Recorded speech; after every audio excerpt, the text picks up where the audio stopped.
So I'm getting older now, and I decided to do that thing that people do when they realize that they are on the sunset side of their lives. Okay. Yeah. That's good. Nah.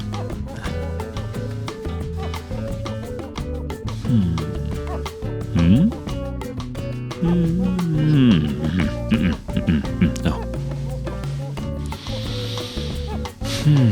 Yeah. All right, now we're talking. Let's do it. That makes sense. Hey everybody, this is Frankie with Prairie Home Crafts, and today we're doing something ambitious. We're gonna knock out that most important part of everyone's bucket list. The bucket. I mean, you can't have a bucket list without something to put all that stuff in, right?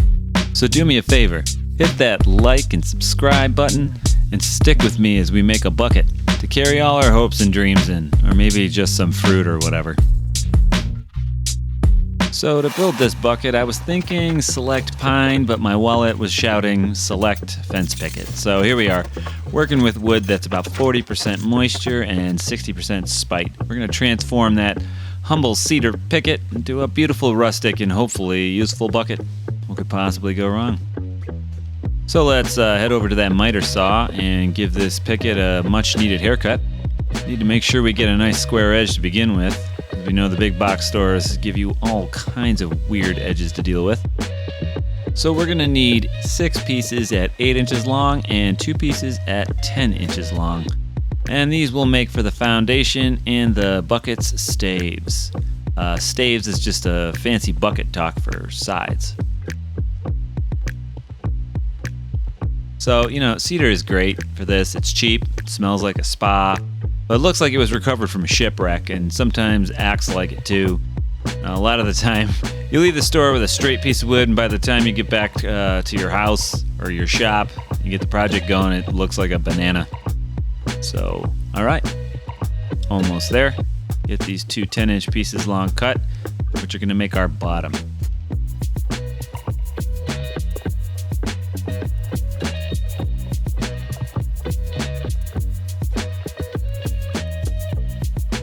Before we move ahead, let's check out the plan. I actually created this on a website for people who want to make their own drums.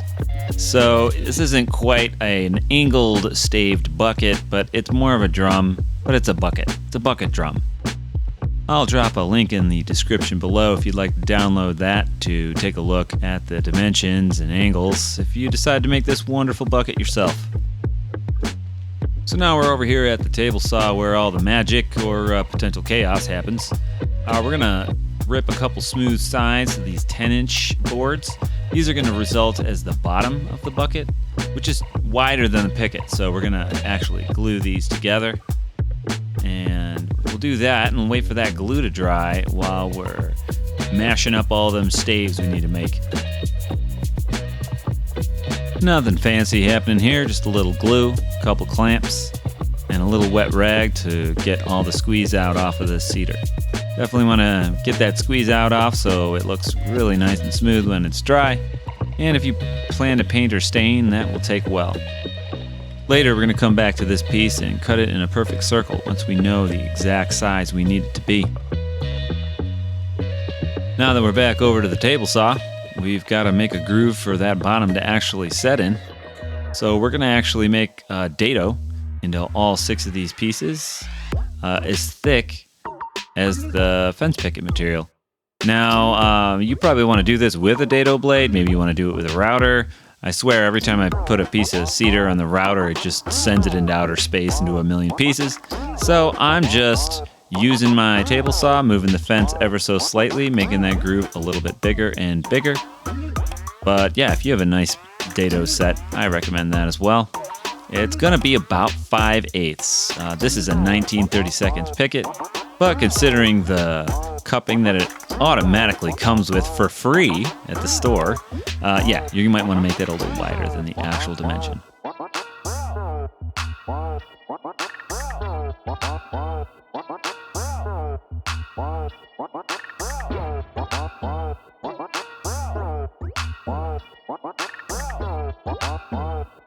This is exactly what we're looking for.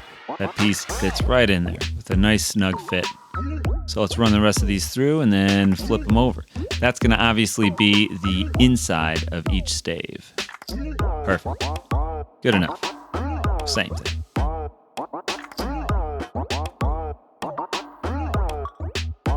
Next, we're going to be cutting a couple more grooves, but on the outside of these boards. These aren't for structural support. Oh no. These are for maximum rustic decorative appeal. They'll be about an 1/8 inch deep, starting 1.5 inches up from the top and bottom, and about 3/8 of an inch wide. We'll be inlaying some really hairy looking rope. This is just a nice guide to keep that rope from wandering as you're inlaying it. Now, let's cut these staves down to size. We need a total of 12. We've got 6 pieces, so let's just run them through. These are all going to be 2¼ inch wide. Then we'll come back and handle that strange angle that somehow magically turns it into a perfect circle. If you look back at that plan, we need to shave these down at a 15-degree angle, so that would be 15 off 90. That's good enough. Why 15 degrees, you ask? Because that, my friends, is how we transform all these flat pieces into a dodecagon. Yeah, I had to look that one up. But actually, yeah, the math is not that difficult to figure this out. If you just know the number of staves you want to use, no matter the size, it's just 360 degrees divided by that number of staves and then divide that by 2, and that will give you that angle off 90. It's pretty sweet. Okay, so far so good, but now it's time for assembly. Let me tell you, putting these slats together is like trying to herd wet cats into a circle. So we're gonna take each of these and we're gonna glue them along their edges. We're gonna do this one at a time. And then we're gonna hold them together at the top and the bottom with a staple. We're gonna do this with 6 staves each to create 2 identical halves. Now I know what you're thinking. Man, he makes this look so easy, but let me tell you, it's about as easy as combing your hair with a balloon. You can definitely get emotionally hydrated when trying to make these staves do what you want. Nah, it's not that bad. I do recommend that staple gun, though. Man, one of my best buys recently.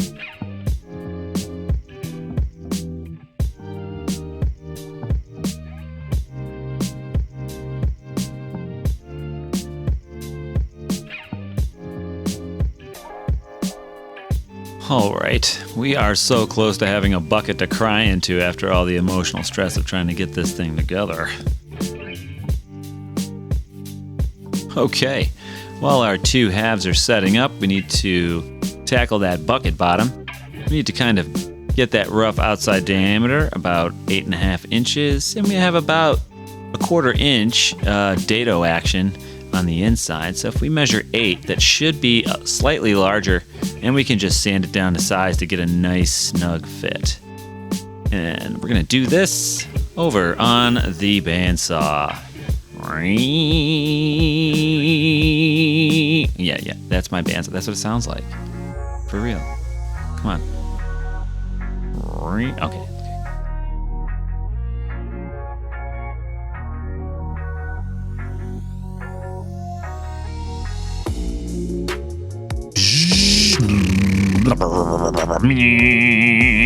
Yeah, that's my sander.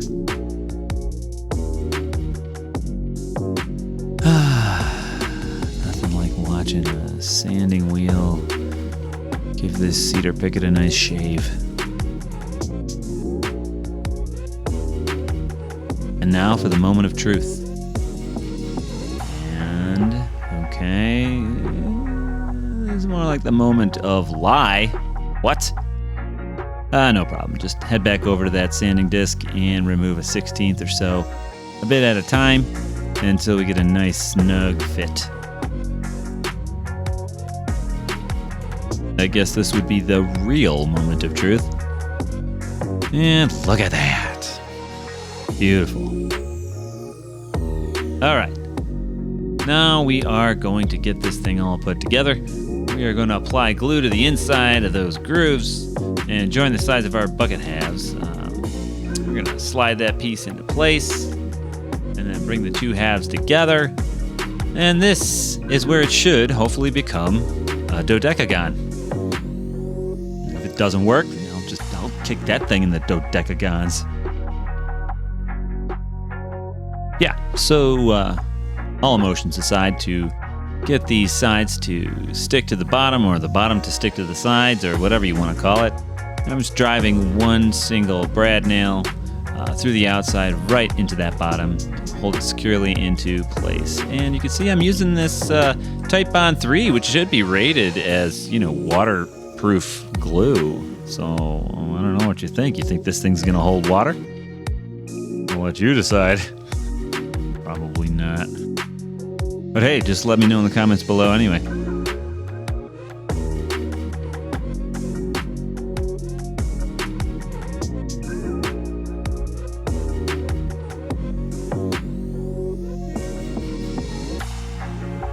But yeah, with enough glue and nails, I just hope the bottom won't fall out. I mean, you really got to pray to God that the bottom doesn't fall out. Kind of like a metaphor for my life. All right, we're almost there. Next, we're going to be drilling a 5/8 inch hole through each side of this bucket, about 3/4 of an inch down. So it's right in the middle of the top of the bucket and where the decorative rustic appeal rope will go. I chose 5/8 because I bought some 1/2 inch rope for the handle, and we'll get into how that handle gets on there next.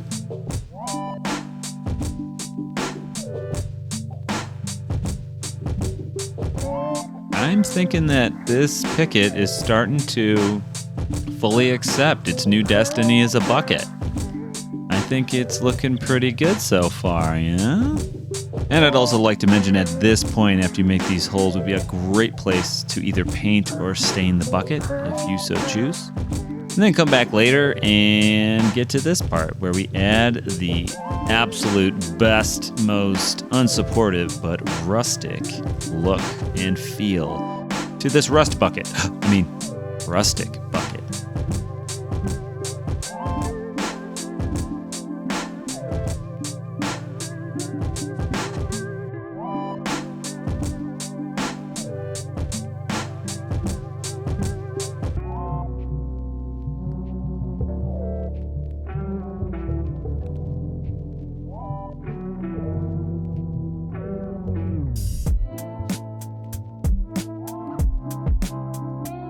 As you can see, this rope going around the outside is not actually adding any structural support of meaning, but maybe just aesthetic and possibly emotional support? Like emotional support bucket? That could be a thing. But yeah, structurally, it's about as useful as a pedal-powered wheelchair, but it does add that rustic appeal.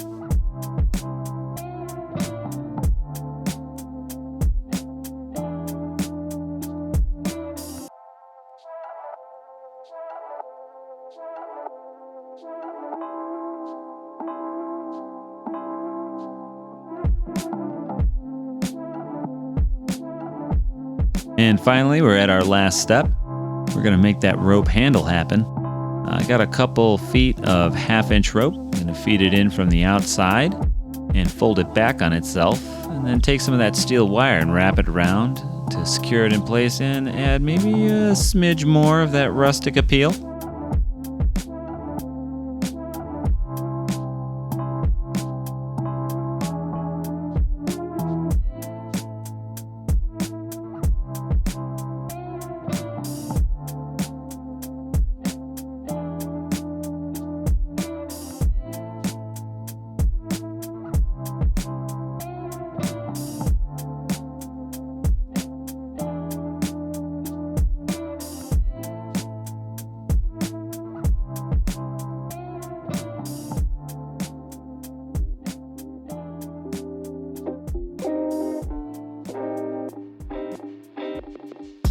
And there it is, from humble fence picket to a beautiful handmade cedar bucket. If it doesn't hold water, that's not a mistake. It's just a hand-hewn rustic feature that you can charge an extra $50 for. It'll at least hold dirt, probably some of my dignity as well, and all of these old projects that I got laying around. But hey, if you enjoyed watching this bucket building adventure, hit that like and subscribe button for more woodworking shenanigans, and let me know in the comments what you'd put in your fence picket bucket. Thanks for watching, and I'll catch you on the next one.